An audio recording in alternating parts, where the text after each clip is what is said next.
hard to capture, extravagant, resurrect the track and it's militant. And I react like a convict and start killing. It's manifesting. The gods work like appliances, dealing in my sacred.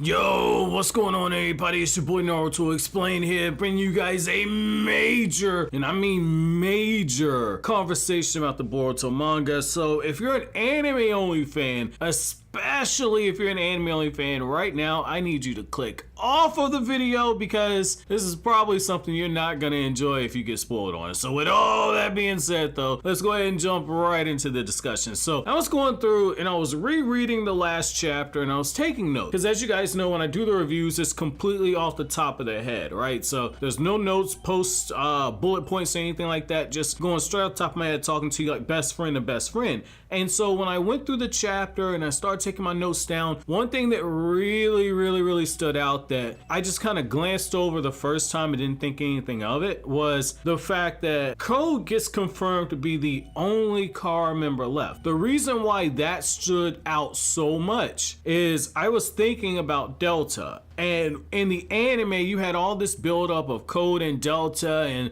the relationship being more like brother and sister and the teasing and whatnot. And the reason why I was kind of looking forward to those two interacting was I was like, okay, the anime's doing a good job of, you know, Delta not really giving a damn about either one of them. And when it said the Code was the only member left, you know, my heart sank for a little bit because Delta being confirmed dead kind of continues what I personally feel is a bit of a disturbing trend when it comes to the Boruto manga and killing off the antagonist. I do feel like we moved through the car members way too fast in the actual manga. They didn't get any real development, and I think that that's so sad because these characters, especially Delta, they had so much potential. I do think that, you know, Kishimoto, now that he's taken over the writing, Kishimoto is one of those people that I do think that we're starting to get layers when it comes to Code, and when it comes to character Ada, we're starting to get real development on the character of Ada. So I am excited for those two characters, but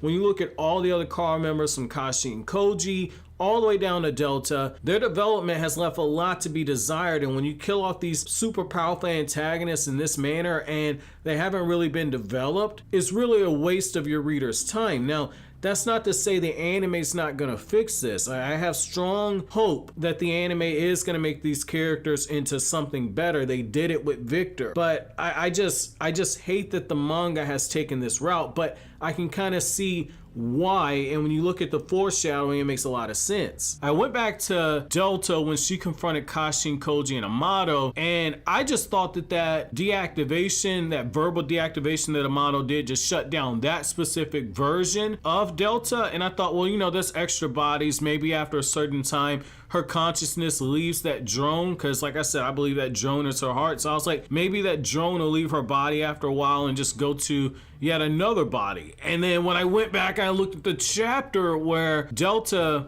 ended up getting revived after the battle with Naruto. That's when it hit me like, oh shit, she actually needs Amado to help her in order to transfer that consciousness. And it makes you look at Amado in a different way. No wonder Kashi and Koji was looking at all this saying, does he have a switch like that inside of me? Because we're in a situation where I do strongly believe, because they are killing off these members in the car organization at a very fast rate in the actual manga, so soon after they get any significant screen time, I do believe that they're setting the stage for, number one, obviously Code, but I also feel like by offing characters that have potential like Delta and Kashi and Koji, by taking this route, they're also backdoor building Amado up, and it makes a lot of sense. Out of all the car members, he's the one that did not pose the biggest threat because Amado wasn't the one that's physically strong, but every turn of the way, Amado just gets revealed to have more and more secrets, more and more contingency plans. How big of a flex is that out of all these groups that is led by a vessel for an alien god, that the guy that pushes buttons on a keyboard, the guy that is the scientist that everybody bullies around, is the one that was the most dangerous out of all of them?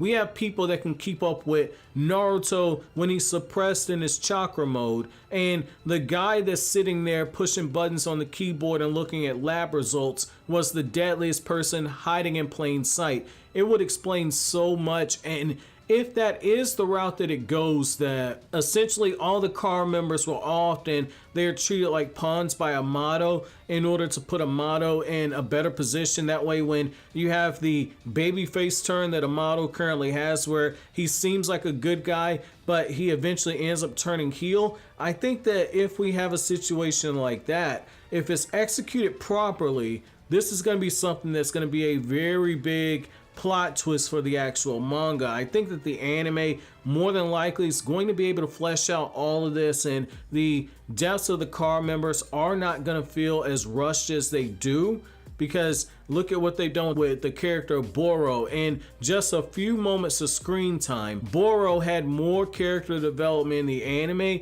than he ever did in the actual manga. So I do think the anime is going to fix a lot of this, but just from a manga critique, it would be irresponsible of me to not at least address that when I'm talking to you guys, because as you guys know, these are unfiltered, unscripted, and raw and uncut type of discussions. So I do think that we're at a bit of a crossroads here. On one hand, going the whole Marvel route where you're killing off your antagonist very quickly is something that it will get annoying, but if there's a bigger payoff later on down the road with another character, whether it's Code or whether it's Amado or it ends up being Ada or it ends up being some type of a reverse revival for Ishiki, whether or not there's a bigger payoff, we don't know yet, but I'm gonna trust that now that Masashi Kishimoto has relieved Ukyo Kodachi of the writing, I'm gonna trust that there's a bigger reveal after this and that there's gonna be a bigger payoff. But I'm gonna once again double down on it. I'm not a fan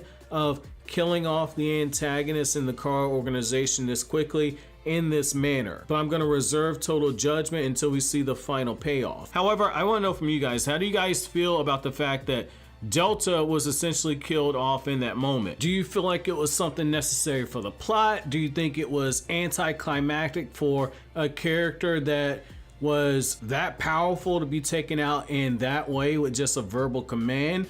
Or do you think that this was just, again, just a necessary evil for the sake of progressing the story to the ultimate end game? If that is the case, are you okay with the actual payoff for it? And if you aren't, what way would you actually have Delta taken out? That's something I really want to know. I might do a community response once the anime does the Naruto versus Delta battle and just see how people want Delta to be defeated. And were you like me? Were you hoping that there was some chance Delta might actually return? Let me know down in the comment section below. But as always, guys, if you like anything I had to say, don't forget to comment, rate, subscribe, and share. Thank you so much for watching to the end. Have an awesome day, guys.